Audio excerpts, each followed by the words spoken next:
Good morning everyone, मैं Surendra Singh Rajput, faculty of science and technology. इससे पहले बच्चे हम लोगों ने पढ़ा था कि जो हमारा ब्लड होता है, ब्लड का सर्कुलेशन कैसे होता है, हमारा ब्लड हमारे बॉडी में किस तरीके से काम करता है, क्या क्या उसका कंपोजिशन हो सकता है, क्या क्या उसके कार्य हो सकते हैं। यानी कुल मिला के हमने टोटल ले दे के पूरा एक ब्लड का इंट्रोडक्शन पढ़ा था। आज उसी सेशन को हम आगे की तरफ स्टार्ट करेंगे और उसी से आगे की तरफ क्लास को चलाने की कोशिश करेंगे। दोस्त, जैसा कि आपको पीछे स्लाइड पे दिख रहा होगा कि आज हमको पढ़ना है फ्लो डायग्राम, यानी कि ब्लड हमारे बॉडी में फ्लो एक्चुअली में हो कहाँ से रहा है।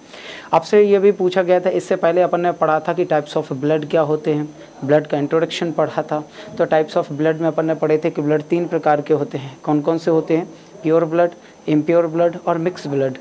प्योर ब्लड मतलब ऐसा ब्लड जिसमें ऑक्सीजन की मात्रा ज़्यादा होती है, उसमें ऑक्सीजन होने के कारण उसे ऑक्सीजनेटेड ब्लड भी कहते हैं, या उसी को ये बोला जाता है ऑक्सी हीमोग्लोबिन ब्लड। यानी शुद्ध खून के 3 नाम हैं। एक तो आप उसको प्योर ब्लड बोल सकते हो, दूसरा ऑक्सीजनेटेड ब्लड बोल सकते हो और तीसरा ऑक्सी हीमोग्लोबिन ब्लड भी बोल सकते हो। अगर मैं दूसरे टाइप के ब्लड की बात करूं तो दूसरा टाइप होता है बच्चे क्या, तो आपको याद रखना है इम्प्योर ब्लड यानी कि अशुद्ध रक्त। उसी को अपन बोलते हैं डीकार्बोक्सीजनेटेड ब्लड, यानी कि जिसमें कार्बन डाइऑक्साइड की मात्रा ज़्यादा होती है, या फिर डीकार्बोक्सी हीमोग्लोबिन ब्लड। ये 3 नाम थे बच्चे। एक होता है मिक्स ब्लड। मिक्स ब्लड क्या होता है? तो बच्चे मिक्स ब्लड का मतलब ऐसा ब्लड जिसमें ऑक्सीजन प्लस कार्बन डाइऑक्साइड दोनों की मात्रा क्या होती है, कॉमनली पाई जाती है।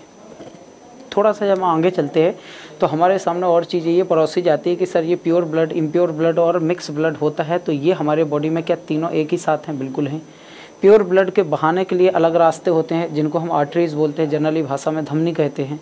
अगर मैं अशुद्ध ब्लड की बात करूं कि इम्प्योर ब्लड कहाँ फ्लो किया जाता है, तो बच्चे जो इम्प्योर ब्लड होता है वो किसके द्वारा फ्लो किया जाता है? तो आपको याद रखना है कि ये फ्लो किया जाता है बच्चे सिराओं के द्वारा, यानी वेंस के द्वारा। और अगर मैं तीसरे बात करूं कि तीसरा होता है मिक्स ब्लड, जो किसके द्वारा फ्लो किया जाता है? ये फ्लो किया जाता है कैपिलरीज के द्वारा, यानी कि छोटी सिराओं के द्वारा। और तीनों अपन ने देखे थे कि संसार हमारे बॉडी में जितने भी आर्टरीज होती हैं कि सारी की सारी प्योर ब्लड बहाती हैं, यानी जितनी भी धमनी है सारी की सारी शुद्ध खून बहाती हैं। परंतु एक ऐसी धमनी थी जो अशुद्ध खून बहाती है, पल्मोनरी धमनी। पल्मोनरी आर्टरी एक्सेप्शनल केस है, ठीक है। फिर आ जाओ कि सर शरीर में जितने भी सिराएं होती हैं, इट मीन्स वेंस होती हैं, वो सारी की सारी इम्प्योर ब्लड को फ्लो कराती है, यानी कि अशुद्ध रक्त को बहाती हैं।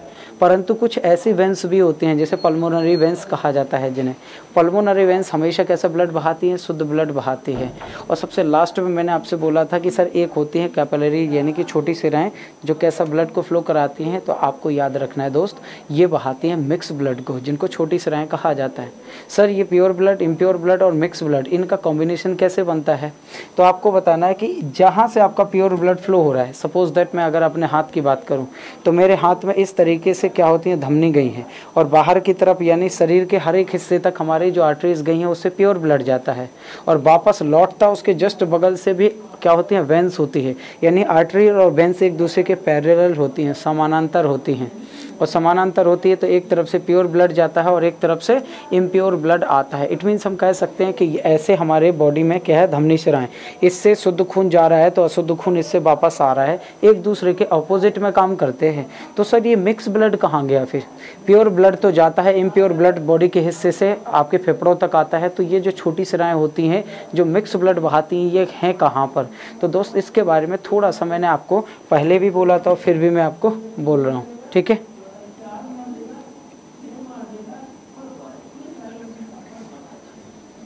ओके, चले आगे। अब थोड़ा सा हम आगे चलते कि सर ऐसा बताइए कि इनको हम कैसे डिफाइन करेंगे। देखो, इससे पहले वाली अपन स्लाइड को अपन ने क्या किया था, डिफाइन किया था, और इस वाली स्लाइड में क्या बोला गया था? इस वाली स्लाइड में बोला गया था कि सर जो हमारे आर्टरीज होती हैं वो कुछ इस तरीके से, सपोज दैट ये हमारी क्या है, आर्टरीज हैं, ये हमारी आर्टरीज हैं, और ये क्या है बच्चे हमारी, ये है हमारी, आपको बोलना है कि वेंस, और इनके बीच में एज अ नेटवर्क की तरह काम कौन करती हैं? तो बता देना है कैपिलरीज, यानी दोनों को कनेक्ट करने का काम एज अ नेटवर्क का जो काम होता है बच्चे वो किसका होता है? कैपिलरीज का होता है। ये बात आपको याद रख लेनी, ये बच्चे आपको याद रख लेनी। यानी कह सकते हैं कि इधर से हमारा प्योर ब्लड इस साइड की तरफ आता है, ये धमनी है, तो भैया इम्प्योर ब्लड यानी अशुद्ध खून ऐसे वापस लौटता है, जिसे बोला जाता है सिराएं, और इन दोनों को बीच में कनेक्ट करने का काम किसका होता है? कैपिलरीज का, यानी छोटी सिराओं का। इतनी बात हम पिछले वाले लेक्चर में कंप्लीट कर चुके थे। इसी बात को हम आगे की तरफ और बढ़ाते हैं कि सर हमारा जो ब्लड होता है एक्चुअली में प्योर कहाँ होता है, इम्प्योर कहाँ होता है, फ्लो कैसे होता है हमारे बॉडी में, इसका फ्लो ऑफ डायरेक्शन क्या होता है, ये सारी चीज़ें आज हम जानने को मिलेंगी। थोड़ा सा पेशेंस बनाए रखना बच्चे, आपको एक एक चीज़ के बारे में मैं बताऊंगा कि ये कैसे होती हैं और कहाँ कहाँ ये फ्लो कर सकती हैं, ठीक है। इसके लिए अपन पीछे एक छोटे से डेमो के रूप में देखते हैं कि बच्चे, सबसे पहले मैं आपको ये बताता हूँ कि प्योर ब्लड होता कैसे है, प्योर ब्लड पहुँचेगा कहाँ से, तो फ्लो डायरेक्शन क्या क्या हो सकता है, तो ध्यान से सुनिएगा। सबसे पहले जब आपने सांस ली थी तो किसके द्वारा ली थी सर, नोज़ के द्वारा यानी नाक के द्वारा। जैसे ही आपने सांस ली तो भाई सांस में क्या लिया था आपने, सांस में लिया था सर मिक्सचर ऑफ गैसेस। क्या लिए थे दोस्त, मिक्सचर ऑफ गैसेस, यानी हम इसको हिंदी में बात करूं तो हिंदी में बोला जाता है गैसों का मिश्रण। क्या बोला जाता है बच्चे, गैसों का मिश्रण। तो दोस्त आपको ये याद रखना है कि जब हम सांस लेते हैं तो केवल ऑक्सीजन नहीं लेते हैं, गैसों का मिश्रण लेते हैं। ये गैसों का मिश्रण धीरे धीरे आगे जाएगा तो कहाँ पहुँचेगा बच्चे, हमारे ट्रैकिया वाले पार्ट में। कहाँ पहुँचेगा, हमारे ट्रैकिया वाले पार्ट में, जिसको जनरली तौर पर एक और हम नाम देते हैं, इसको हम विंड पाइप दे दें तो और अच्छी बात है। विंड पाइप में ज़्यादातर लोगों को समझ में आ जाएगा। विंड पाइप यानी कि वायु नली, और वायु नली से आगे की तरफ ये वायु कहाँ जाएगी, तो आपको बता देना है ये जाएगी बच्चे फेफड़ों में, यानी कि लंग्स में। कहाँ पहुँच जाएगी, फेफड़ों में। और फेफड़े में जैसे आपका ये ऑक्सीजन पहुँचा, फेफड़ों में क्या पहुंच गया है, मिक्सचर ऑफ गैसेस पहुंच गया है। आपके फेफड़े क्या करेंगे, केवल और केवल ऑक्सीजन को लेंगे, बाकी की चीज़ों को तुरंत रिपेल कर देंगे, यानी एक्सपेल आउट कर देंगे, तुरंत वहां से हटा देंगे। सर कैसे, देखो समझो बात को, मैंने आपसे बोला है इतनी चीज़ कि ये मान लो किसी का फेस है और इधर से आपने बच्चे क्या लिया है, इधर से आपने मिक्सचर ऑफ गैसेस ली है, तो मिक्सचर ऑफ गैसेस बच्चे आपके फेफड़ों तक जाएगा। कहाँ तक जाएगा, फेफड़ों तक जाएगा। और फेफड़े केवल और केवल किसको एब्जॉर्ब करेंगे, ऑक्सीजन को, बाकी की चीज़ों को एज इट इज़ करके वो तुरंत बाहर की तरफ निकाल देंगे। यानी कि जो आपने सांस के दौरान जितनी भी गैसेस ली थी उनमें से केवल ऑक्सीजन आपके फेफड़ों ने लिया है और बाकी की चीज़ों को क्या कर दिया है, बाहर की तरफ रिपेल कर दिया है, बाहर निकाल दिया है। तो अब हमारे फेफड़ों के पास क्या आ गया है, ऑलरेडी बच्चे हमारे फेफड़ों के पास आ गया है ऑक्सीजन। क्या आ गया है, ऑक्सीजन। और आपको बहुत अच्छे से पता है कि हमारे फेफड़ों में ऑलरेडी क्या भरा होता है बच्चे, ब्लड। तो ये ब्लड से ये ऑक्सीजन जुड़ जाता है, और जैसे ये ब्लड से ऑक्सीजन जुड़ जाता है इसे ही हम बोलते हैं प्योर ब्लड। इसे ही हम क्या बोलते हैं बच्चे, प्योर ब्लड, यानी इसे बोलते हैं हम शुद्ध खून। सर कैसे शुद्ध खून हुआ, तो फिर मैं बताता हूँ आपको दोस्त, थोड़ा सा पेशेंस रखना है अपने को। मैंने आपको बोला जब आपने सांस ली थी तो मिक्सचर ऑफ गैसेस लिया था। ये मिक्सचर ऑफ गैसेस जब आपके नाक के द्वारा ट्रैकिया से फेफड़ों के पास पहुंचा, फेफड़ों में क्या होता है कि फेफड़े केवल और केवल ऑक्सीजन को लेते हैं, बाकी की गैसों को तुरंत छोड़ देते हैं। तो हमारे फेफड़ों ने केवल ऑक्सीजन बस लिया, आई सब कुछ थी लेकिन फेफड़ों ने केवल लिया किसको, ऑक्सीजन को। ऑक्सीजन के लेने के बाद ये ऑक्सीजन हमारे फेफड़ों में जितना भी ब्लड भरा हुआ है उस ब्लड से जुड़ जाएगा, और जैसे ही ब्लड से ऑक्सीजन बाइंड होता है यानी कि जुड़ता है, that is called pure blood. उसको बोलते हैं हम शुद्ध खून, यानी कि क्या बोलते हैं, शुद्ध रक्त। अब शुद्ध रक्त कहाँ हो गया बच्चे, फेफड़ों में हो गया।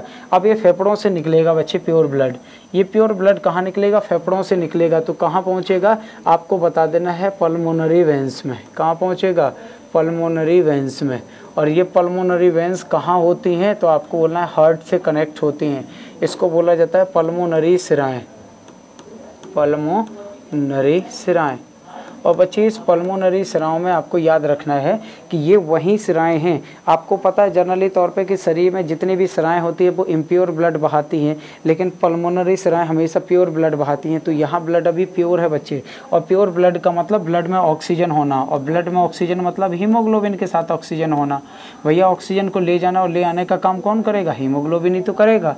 जैसे ही पल्मोनरी सिराओं के पास ये ब्लड पहुँचता है, ये ब्लड दे देगा किसको, हमारे हार्ट को। और हार्ट में भी किसको देगा, तो बता देना बच्चे लेफ्ट ऑरिकल को। किसको देगा, लेफ्ट ऑरिकल को। यानी कि हम भाषा में बोले तो आपको बोला जाता है इसको हिंदी में बायां आलिंद। यानी ब्लड कहाँ आ गया बच्चे, बायां आलिंद में। बायां आलिंद से ब्लड, अभी प्योर ब्लड चल रहा है, बायां आलिंद से ब्लड किसको, तो आपको बोलना है कि बाइकस्पिड वाल्व को खोलेगा।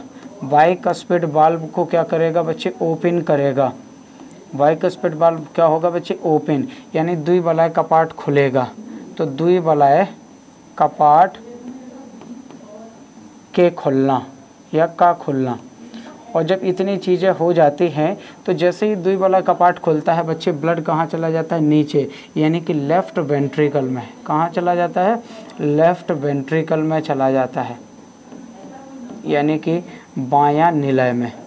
कहाँ पहुँच गया बच्चे? बायां निलय में। इस बायां निलय तक प्योर ब्लड आ गया है। इस बाएं निलय से ये प्योर ब्लड आएगा आगे की तरफ, तो बच्चे कहाँ जाएगा? तो आपको बोलना है कि ये सेमीलूनर बाल्ब को खोलेगा। किसको खोलेगा? सेमीलूनर बाल्ब को। इसको मैं अभी डायग्राम के थ्रू भी सारी चीज़ें बताऊंगा। सेमीलूनर बाल्ब, इसको बोला जाता है अर्धचंद्राकार कपाट। क्या बच्चे? अर्धचंद्राकार कपाट। और बच्चे जैसे ही अर्धचंद्राकार कपाट से ब्लड ऊपर की तरफ जाएगा तो कहाँ पहुँचेगा? बोलना है एरोटा में। कहाँ पहुँचेगा? एरोटा। एरोटा का दूसरा नाम है बच्चे सिस्टमिक आर्टरी।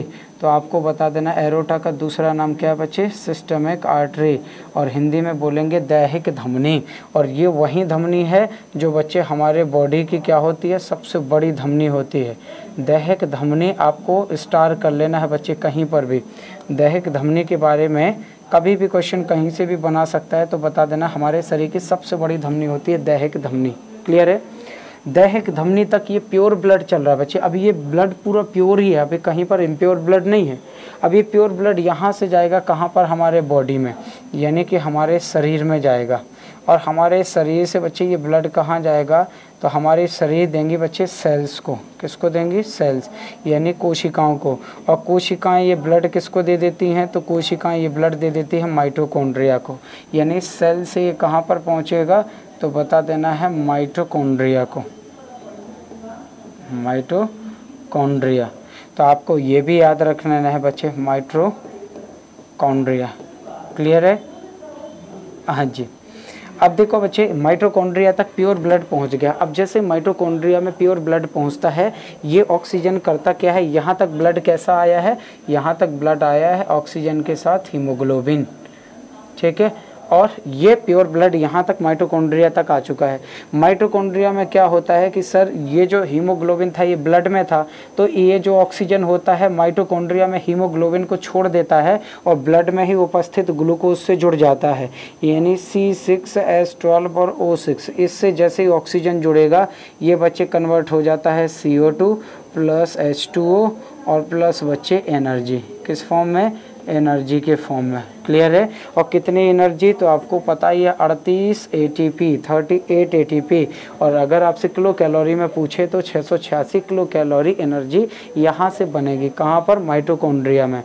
माइटोकॉन्ड्रिया में जैसे प्योर ब्लड आया था, प्योर ब्लड का मतलब हीमोग्लोबिन से ऑक्सीजन जुड़ा हुआ, वैसे ही ऑक्सीजन इस हीमोग्लोबिन को यहाँ छोड़ देता है और किसके साथ जुड़ जाता है? ग्लूकोज के साथ। ग्लूकोज कहाँ आया? कहाँ से आया माइटोकॉन्ड्रिया में? तो भैया ब्लड के साथ ही ग्लूकोज भी आता है। उसी ग्लूकोज के साथ ऑक्सीजन जैसे ही जुड़ेगा तो भैया वो किस में चेंज हो जाता है? कार्बन डाइऑक्साइड प्लस जल और प्लस एनर्जी में चेंज हो जाता है। ठीक है? अब चलो कि सर जब इतना सारा कुछ हो गया तो आया क्या था? आया था सर ऑक्सीजन, कन्वर्ट किस में हुआ? कार्बन डाइऑक्साइड में। यानी कि अब हीमोग्लोबिन यहाँ से किसको उठाएगा? कार्बन डाइऑक्साइड को। तो भैया जो ब्लड प्योर था वो कैसा हो गया है? Impure blood. इसको क्या बोलेंगे हम? Impure blood. तो कभी कोई पूछता है कि भैया ब्लड इम्प्योर कहाँ होता है? इम्प्योर बोले तो भैया अशुद्ध रक्त की बात कर रहा है।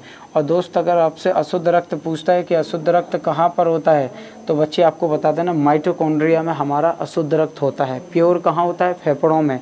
इम्प्योर कहाँ होता है? माइटोकॉन्ड्रिया में। ये इंपॉर्टेंट फैक्ट था। अब थोड़ा सा चलो, यहाँ से ये इम्प्योर ब्लड जाएगा तो जिस रास्ते से वापस आया था उसी रास्ते से लौटेगा। तो ये सबसे पहले जाएगा कहाँ पर? तो बता देना बच्चे वेना कावा। वेना कावा यानी कि महाशिरा। और ये वही महाशिरा है बच्चे जो शरीर की सबसे बड़ी शिराएं होती हैं। महाशिरा से बच्चे ये इंटर करेगा हमारे हार्ट में, और हमारे हार्ट में यानी कि हमारे हृदय में, और हृदय में इंटर करेगा तो सबसे पहले किस में? तो आपको बता देना है कि राइट ऑरिकल में। किस में? राइट ऑरिकल में ये इंटर करेगा, यानी कि दाएं आलिंद में। दायां आलिंद में क्या करेगा बच्चे? ये इंटर करेगा।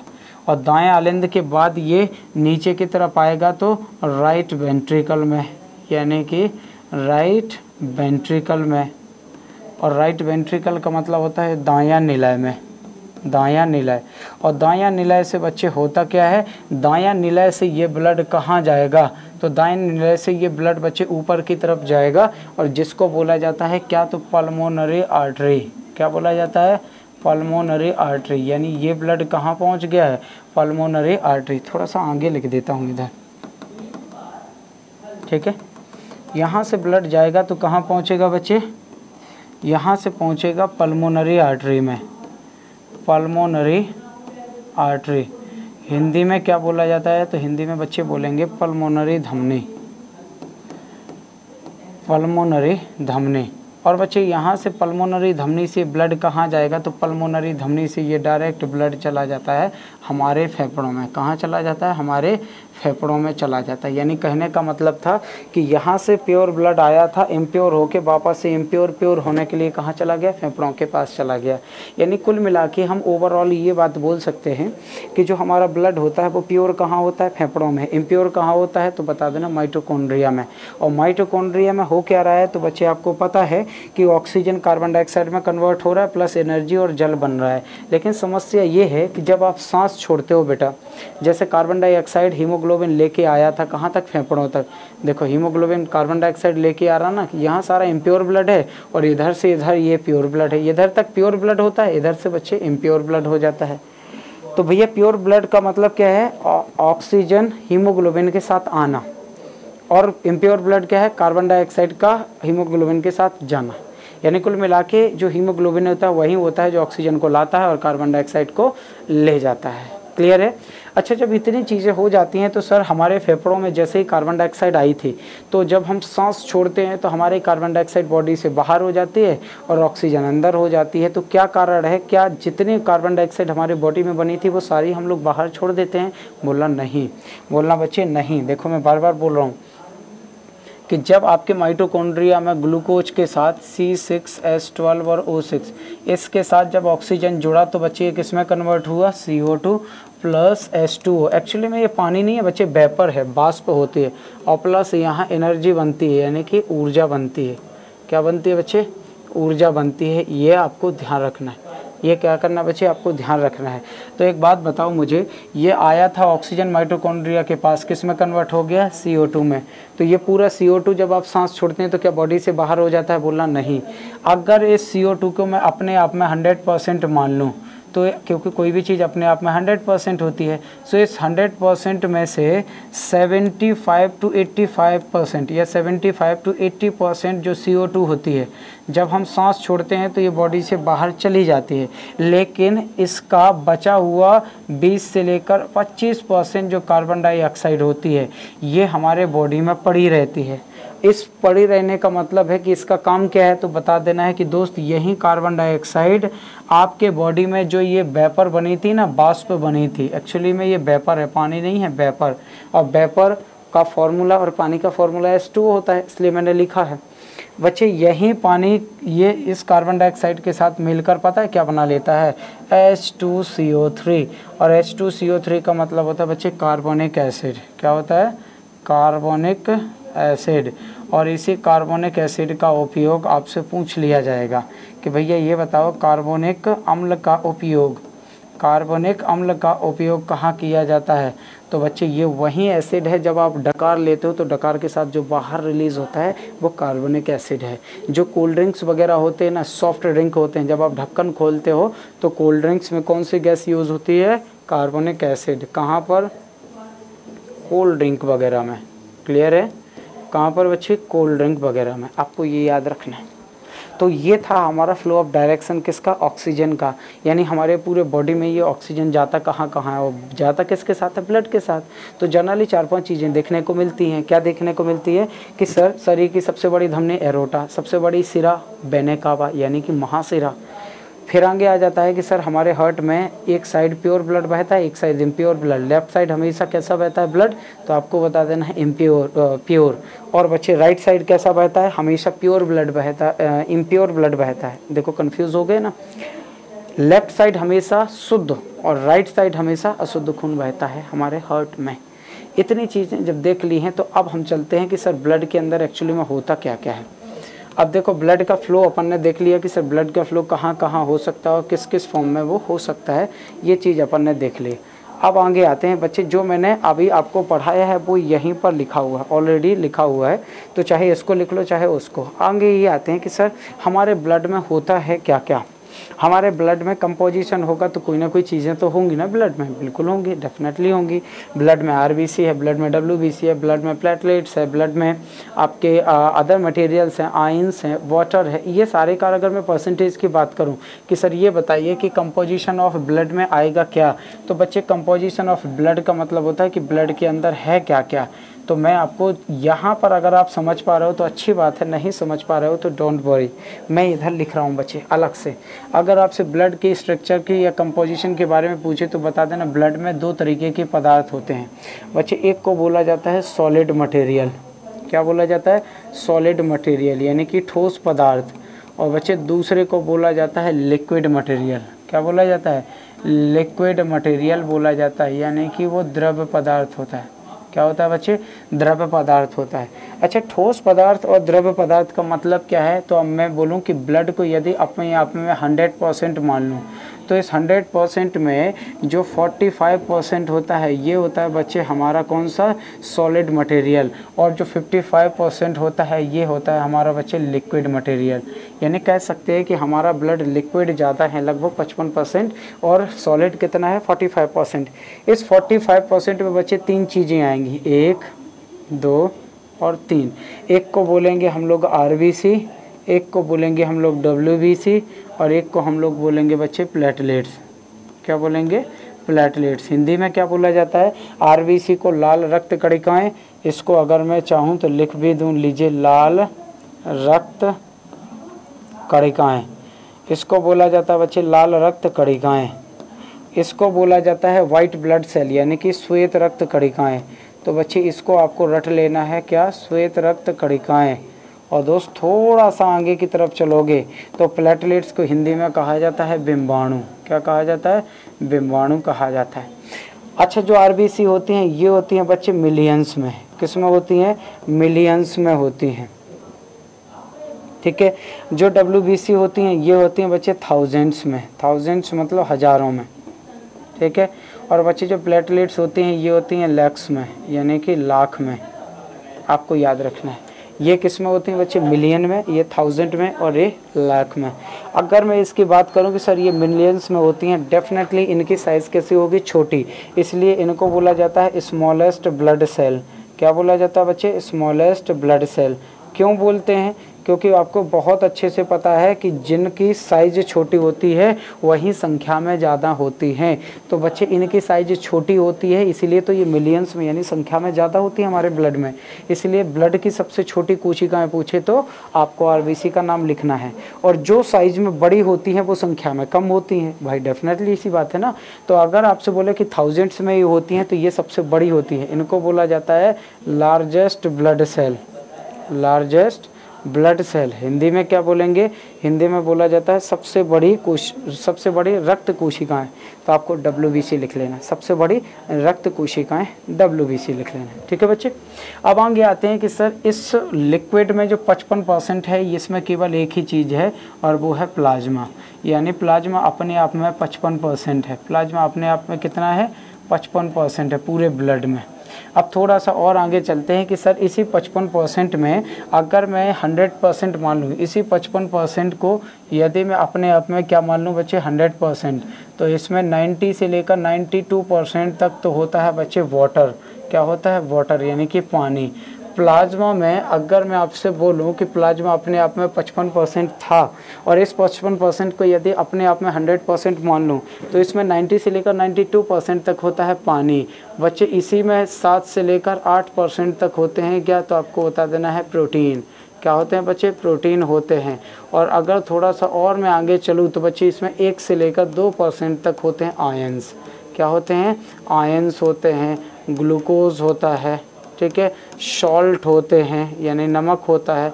ये सारी चीज़ें हमारे ब्लड का क्या है, कंपोजिशन है। यानी आप कह सकते हो कि हमारे ब्लड में दो मटेरियल है, सॉलिड और लिक्विड। सॉलिड में डब्ल्यूबीसी, आरबीसी, प्लेटलेट्स और लिक्विड में प्लाज्मा। सॉलिड अगर पूछा जाए तो 45, लिक्विड पूछा जाए तो 55 में अपने आप में केवल और केवल प्लाज्मा है। अगर प्लाज्मा को मैं 100% मान लूँ तो उस प्लाज्मा में 90 से लेकर 92% तक वाटर, 7 से 8% तक प्रोटीन और 1 से 2% तक आयंस होते हैं या फिर उसको ग्लूकोज या सॉल्ट होते हैं। अगर बच्चे मैं इधर बात करूं कि इधर ये जो WBC होती है, WBC को भी आगे चल के कई टाइप्स में बांटा जाता है। बहुत ध्यान से सुनना बच्चे।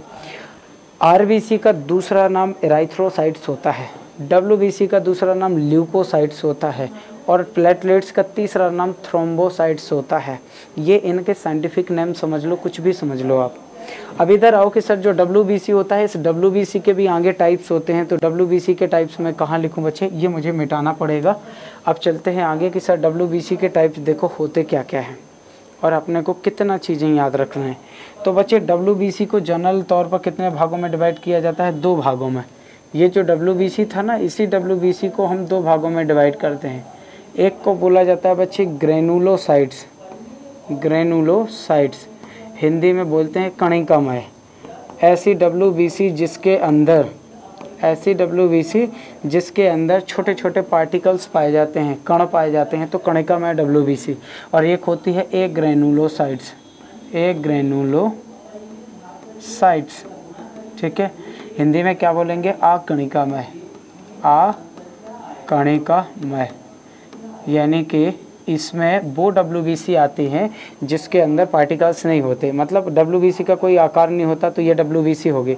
WBC के अंदर अगर छोटे छोटे पार्टिकल्स हैं, इट मीन्स हम कह सकते हैं कि बच्चे वो कणिकामय WBC है।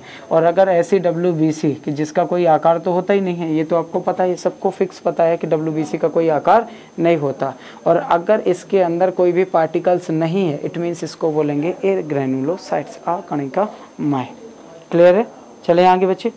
अब थोड़ा सा और जब हम आगे चलते हैं तो हमें एक चीज़ और देखने को मिलती है कि सर जो ग्रेनुलोसाइट्स होती है, इसको भी आगे चल के 3 भागों में डिवाइड किया जाता है, 1, 2 और 3 भागों में। एक को बोला जाता है बच्चे न्यूट्रोफिल।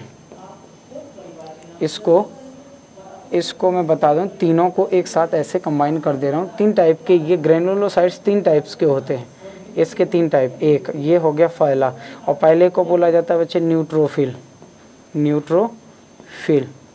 ठीक है। अच्छा, दूसरे को क्या बोला जाता है बच्चे, दूसरे को बोला जाता है बेसोफिल। और अगर मैं तीसरे की बात करूं तो तीसरे को बोला जाता है एसिनोफिल्स। ठीक है बच्चे, ये आपको याद रखना, न्यूट्रोफिल, बेसोफिल और एसिनोफिल्स, ये 3 टाइप होते हैं किसके, ग्रेनुलोसाइट्स के। अगर आपसे एक ग्रेनुलोसाइट्स के पूछे तो बच्चे इसके भी 2 टाइप्स होते हैं। एक को बोला जाता है मोनोसाइट और बच्चे दूसरे को बोला जाता है लिम्फोसाइट। एक को मोनोसाइट और दूसरे को लिम्फोसाइट। अगर मैं मोनोसाइट की बात करूं तो बच्चे ये हो गया मोनोसाइट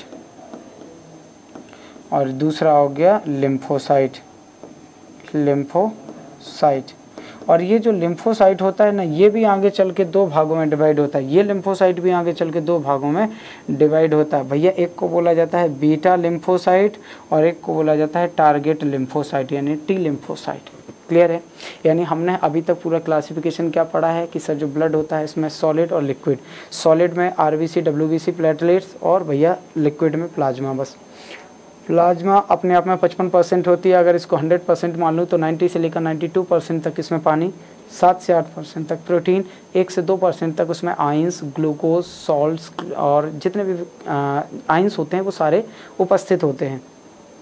अगर मैं WBC की बात करूं तो WBC के कितने टाइप्स होते हैं दोस्त, आपको WBC के 2 टाइप्स बताना है, एक ग्रेनुलोसाइट्स और एक ग्रेनुलोसाइट्स। ग्रेनुलोसाइट्स मतलब कणिकामय, एक ग्रेनुलोसाइट्स मतलब अकणिकामय।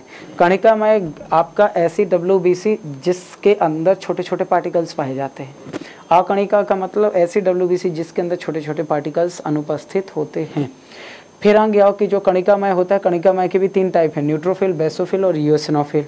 और अगर मैं इसकी बात करूं कि भैया जो कणिकामय था, इसके 2 टाइप्स होते हैं, मोनोसाइट और लिम्फोसाइट। और फिर लिम्फोसाइट को भी आगे चल के 2 टाइप में बांटा गया है, एक बीटा लिम्फोसाइट और एक T टाइप का, यानी कि टारगेट लिम्फोसाइट्स होते हैं। और ये स्पेशल केस में काम करते हैं बच्चे। अब धीरे धीरे इन सबके काम आएंगे कि सर ये आरबीसी का क्या काम है, डब्ल्यूबीसी का क्या काम है और प्लेटलेट्स का क्या काम है।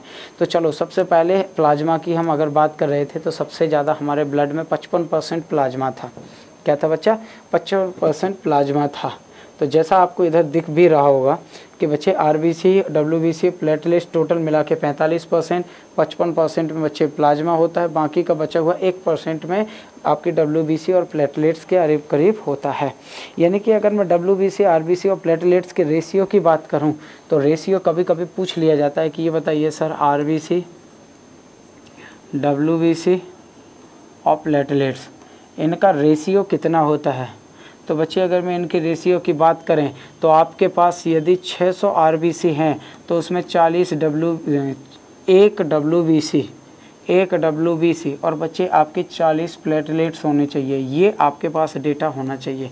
ये परफेक्ट डेटा है आपके ब्लड का, ये परफेक्ट डेटा है आपके ब्लड का, इसके करीब करीब ही घूमता है। अब सर ये प्लाज्मा के बारे में बताइए कि प्लाज्मा है क्या और इसका काम क्या होता है। तो बच्चे आपको इसके बारे में बता देना है कि यह एक लिक्विड पार्ट होता है हमारे ब्लड का जो पीले रंग का होता है। और पीला रंग किसके कारण आता है? तो दोस्त आपको बता देना है कि बिलीरुबिन पिगमेंट के कारण। बिलीरुबिन पिगमेंट कौन बना रहा था? तो बच्चे आपको पता है लीवर बना रहा था, एक बिलीरुबिन और एक बच्चे बिलीवर्डिन। एक कौन सा? बिलीरुबिन और एक बच्चे बिलीवर्डिन। थोड़ा सा और आगे चलेंगे कि सर इसका काम क्या होता है, तो आपको बोलना है transfer of glucose in every cells. तो आप ये भी बता सकते हो कि इसका जो काम होता है transfer of glucose in every cells. तो इधर देखो, अगर मैं प्लाज्मा की बात करूं तो इसका पहला पॉइंट तो यही होता है, it is a liquid part, it is a liquid part of blood. Hindi में क्या बोला जाता है? हिंदी में यह रक्त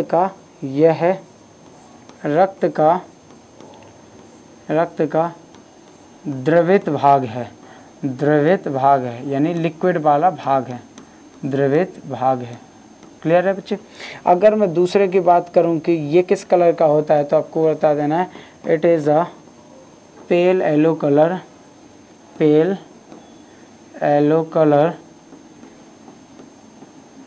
due to presence of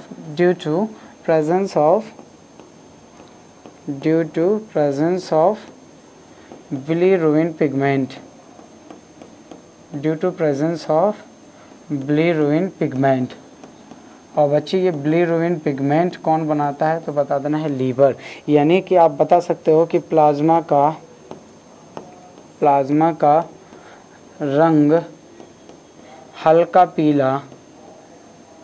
हल्का पीला बिलीरुबिन पिगमेंट के कारण, बिलीरुबिन वर्णक के कारण